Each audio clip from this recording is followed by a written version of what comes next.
വ്യക്തമാണ്.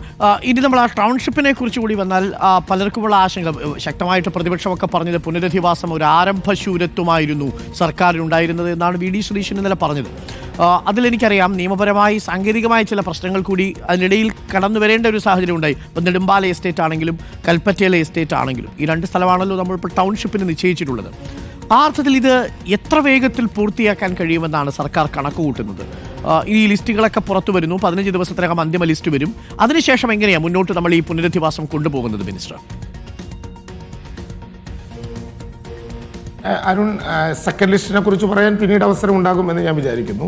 ഓഗസ്റ്റ് 1 മുതൽ സെപ്റ്റംബർ മാസത്തിൽ നമ്മൾ ഈ ദുരന്ത നിവാരണ പ്രവർത്തനങ്ങളിൽ ഏർപ്പെട്ട് പൂർത്തിയാകുമ്പോൾ തന്നെ ഒക്ടോബർ 4-ന് നെടുമ്പാലയും എൽസ്റ്റോണും എസ്റ്റേറ്റുകൾ തത്വത്തിൽ ഏറ്റെടുക്കാനുള്ള സർക്കാർ ഉത്തരവ് ഇറങ്ങി. ഞാൻ കൃത്യമായ ഡേറ്റ് പറയാൻ കാരണം ജൂലൈ 30-നുണ്ടായ ഒരു സംഭവം ആഗസ്റ്റ് 30-ഉം സെപ്റ്റംബർ 30-ഉമുള്ള 2 മാസക്കാലം ദുരന്ത നിവാരണ പ്രവർത്തനങ്ങളിലും തിരച്ചിലിലും മറ്റ് വാടക വീടുകൾ സംഘടിപ്പിക്കുന്ന തിരക്കിലും ഒക്കെ ഏർപ്പെട്ട് കഴിയുന്നതോടൊപ്പം തന്നെ സമാന്തരമായി എനിക്ക് തോന്നുന്നു ഓഗസ്റ്റ് 10-11 തീയതി മുതൽ ആരംഭിച്ച ഡോക്ടർ ജോൺ മത്തായിയുടെ നേതൃത്വത്തിലുള്ള പഠന സംഘം 25 എസ്റ്റേറ്റുകൾ, അവിടെയുള്ളൊരു പ്രശ്നം നമുക്കിവരെ വേണമെങ്കിൽ അതിനിയും സാധാരണ നിലയിൽ അവസരമുണ്ട്, ഒരു ഓപ്ഷൻ കൊടുക്കേണ്ടി വരും ടൗൺഷിപ്പിൽ വരാത്തവർക്ക് നഷ്ടപരിഹാരം.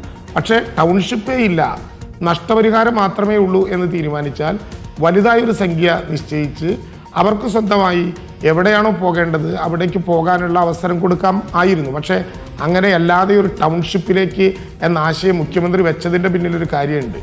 കേരളത്തിൻ്റെ ചരിത്രത്തിലാദ്യമായി, ഇന്ത്യയുടെ തന്നെ ചരിത്രത്തിലാദ്യമായി പുനരധിവാസത്തെക്കുറിച്ച് ദുരന്തബാധിതരോട് നേരിട്ട് സംസാരിച്ചൊരു അനുഭവം ഉണ്ടായി. ശ്രീ വി വേണു IAS-ന്റെ നേതൃത്വത്തിൽ ഓഗസ്റ്റ് 23-ന് ദുരന്തമുണ്ടായി ക്യാമ്പ് ഒഴിയുന്നതിന് മുമ്പ് അവരോട് ചോദിച്ചു എവിടെ പോകണം. അവിടെ വളരെ വികാരപരമായി ചിലർ നടത്തിയ അഭിപ്രായ പ്രകടനം നമ്മൾ കേട്ടല്ലോ. അവർ പറഞ്ഞു, ദൈവം ഞങ്ങളെ പലരെയും പിരിച്ചു, ഇനി പുനരധിവാസത്തിൽ നിങ്ങളായി ഞങ്ങളെ കൂടി പിരിക്കരുത്. ഈ ആശയം വളരെ ശക്തമായി വന്ന ഒരു ഘട്ടത്തിലാണ് ഒരുമിച്ച് താമസിപ്പിക്കണം. വയനാട്ടിൽ അങ്ങനെ അങ്ങേക്കറിയാവുന്നതുപോലെ 50 ഹെക്ടർ 60 ഹെക്ടറൊക്കെ ഭൂമി ഒരുമിച്ച് കിട്ടാൻ ജന്മം കൊണ്ടൊരു സ്ഥലവുമില്ല, സ്വന്തമായി ഒരു സ്ഥലവും ഉണ്ടാകില്ല. ആ ഘട്ടത്തിലാണ് നമ്മൾ എസ്റ്റേറ്റുകൾ തന്നെ വേണ്ടി വരും എന്ന് കരുതിയത്.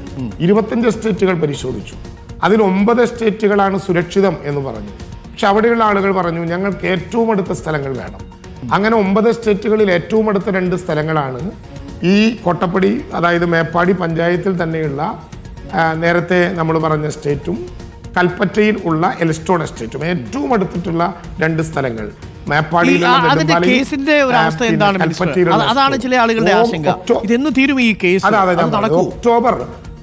ഒക്ടോബർ 4-ന് അത് തത്വത്തിൽ അംഗീകരിച്ചു. അതുമായി ബന്ധപ്പെട്ട ഒരു കോടതി വ്യവഹാരം ഉണ്ടായി.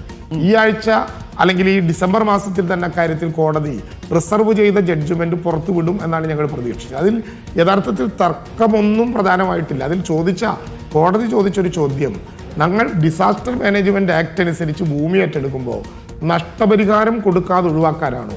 ഞങ്ങൾ പറഞ്ഞു അല്ല, LARR 2013 അനുസരിച്ച് ഇപ്പോൾ ഭൂമി ഏറ്റെടുക്കാൻ പറ്റൂ. അതിന് നടപടിക്രമം 41 മുതൽ 19-1 വരെ പോകണമെങ്കിൽ ദീർഘമായൊരു കാലമെടുക്കും, വളരെ വലിയൊരു കാലമെടുക്കും. ആ കാലത്തിലേക്ക് പോകാതെ LARR 2013-ന്റെ പറയുന്ന നഷ്ടപരിഹാരം തന്നെ അർഹതപ്പെട്ടവർക്ക് കൊടുക്കുകയും എന്നാൽ അർഹതപ്പെട്ടവർക്ക് നഷ്ടപരിഹാരം കൊടുക്കാം, അത് കോടതിയിൽ കെട്ടിവെക്കാമെന്ന ഉറപ്പിൽ ഈ പുനരധിവാസം വൈകാതിരിക്കാൻ ആ ഭൂമി നേരത്തെ വിട്ട് തരികയും ചെയ്യണം. ഇത് മാത്രമേ കോടതിയുടെ എസ്റ്റേറ്റ് ഉടമകളും തത്വത്തിൽ അത് അംഗീകരിച്ചു കഴിഞ്ഞല്ലോ അല്ലേ? സർക്കാർ മുന്നോട്ട് വെച്ച വാദം എസ്റ്റേറ്റ് ഉടമകൾക്ക് ഉണ്ടാകുന്ന ഒരു പ്രശ്നം അതിൻ്റെ നിയമപരമായ ചില നടപടികൾ നടന്നുകൊണ്ടിരിക്കുന്നു എന്നുള്ളത് കൊണ്ടാകാം. കൈവശക്കാർ എസ്റ്റേറ്റാണ്, എന്നാൽ സർക്കാർ അക്കാര്യത്തിൽ ചില സർക്കാരും പിന്നെ കൈവശക്കാരും പരസ്പരം ഉടമസ്ഥാവകാശത്തെക്കുറിച്ച് തർക്കമുണ്ട്. അതുകൊണ്ടാണ് നമ്മൾ പറഞ്ഞത് അതിൻ്റെ പണം നിശ്ചയിക്കാം, കോടതി പറയും പോലെ പിന്നെ വിതരണം ചെയ്യാം, അതിലൊന്നും പ്രശ്നം ഉണ്ടാകില്ല. പക്ഷേ ഇതിൻ്റെ അവസാനത്തെ ഉപയോഗം subject to the final verdict of the civil suit, അത്രയേ ഉള്ളൂ, വേറെ പ്രയാസം ഉണ്ടാകില്ല. അതുകൊണ്ട് കോടതി ഈ ആഴ്ച തന്നെ ജഡ്ജിമെൻറ്റ്, റിസർവ് ചെയ്ത് വെച്ച ജഡ്ജിമെൻറ്റ് ഈ മനുഷ്യത്വപരമായ പരിഗണനകളെല്ലാം കണക്കുകൂട്ടി പിന്നെ പുനരധിവാസത്തിന് വേണ്ടി അനുവദിക്കപ്പെടും എന്ന പ്രതീക്ഷയാണ് നമുക്കുള്ളത്. ആ പ്രതീക്ഷ മുന്നിൽ വെച്ചുകൊണ്ട് എല്ലാ ഗൃഹപാഠവും. അല്ല, അങ്ങനെയാണെങ്കിൽ അതായത് നമ്മൾ അവിടെ പണിയേണ്ട ജനുവരിയിൽ വീടിന്റെ സ്ക്വയർ ഫീറ്റ്, നിർമ്മാണ പ്രവർത്തനങ്ങൾ 2 തുടങ്ങാം. നില കെട്ടിടത്ത്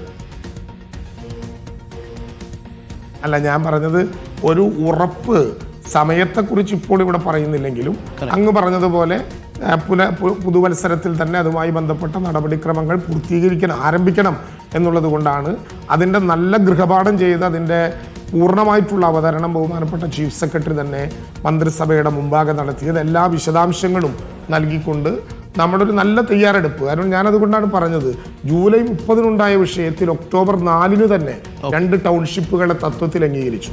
കോടതിയുടെ ഒരു പ്രശ്നം നടന്നുകൊണ്ടിരിക്കുമ്പോൾ തന്നെ അതുമായി ചെയ്യേണ്ട ഗൃഹപാഠങ്ങളെല്ലാം സർക്കാർ ചെയ്ത് മുന്നോട്ട് പോയി.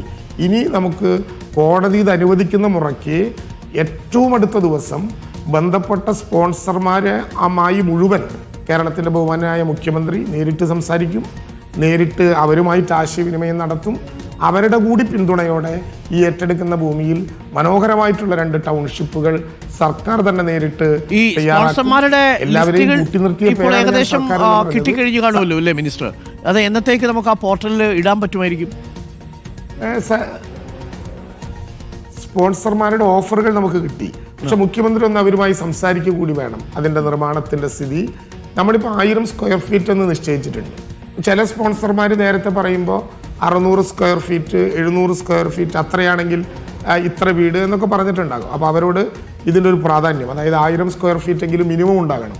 ഒരു നില കൂടി അവർക്ക് നാളെ മുകളിലേക്ക് എടുക്കണമെങ്കിൽ വേറെ സ്ഥലം അന്വേഷിക്കാൻ പറ്റില്ല. അപ്പം അതിന് പര്യാപ്തമായിട്ടുള്ള 2 നിലയ്ക്കുള്ള തറ വേണം. എന്ന് മാത്രമല്ല, നമ്മൾ ഇതിനകത്തൊരു സമ്പൂർണ്ണ ടൗൺഷിപ്പ് എന്ന് ഉദ്ദേശിക്കുമ്പോൾ ഇപ്പം നെടുമ്പാലയാകുമ്പോൾ ഉള്ളിലുള്ള സ്ഥലമാണ്. അപ്പം അവിടെ സ്കൂൾ ഉൾപ്പെടെ എല്ലാ ഫെസിലിറ്റീസും വേണ്ടി വരും. സ്കൂൾ വേണം, ആശുപത്രി വേണം, മൃഗങ്ങളുടെ ആശുപത്രി വേണം, അംഗനവാടി വേണം, കമ്മ്യൂണിറ്റി സെൻറ്റർ വേണം, സിനിമ കാണാനുള്ള സൗകര്യം ഉണ്ടാകണം. ഒരു വലിയ സെൻറ്ററിനകത്താകുമ്പോൾ പ്രത്യേകിച്ച് നെടുമ്പാലയിൽ, കാരണം ഒരു ഗ്രാമപ്രദേശമാണ്, എല്ലാ സൗകര്യങ്ങളും വേണ്ടി വരും. കൽപ്പറ്റയിലാകുമ്പോൾ ചില സൗകര്യങ്ങളൊക്കെ ചേർന്നിട്ടുണ്ടാകും, പക്ഷേ ഇവിടെ എല്ലാ സൗകര്യങ്ങളും വേണം. അപ്പോൾ നമ്മൾ ഡിസൈൻ ചെയ്ത് തയ്യാറാക്കുന്നത് കേവലം വീടുകൾ മാത്രമല്ല, അവർക്ക് കൃഷി ചെയ്യുന്നവർക്ക് ആവശ്യമായ അത്തരമൊരു സൗകര്യം, മറ്റ്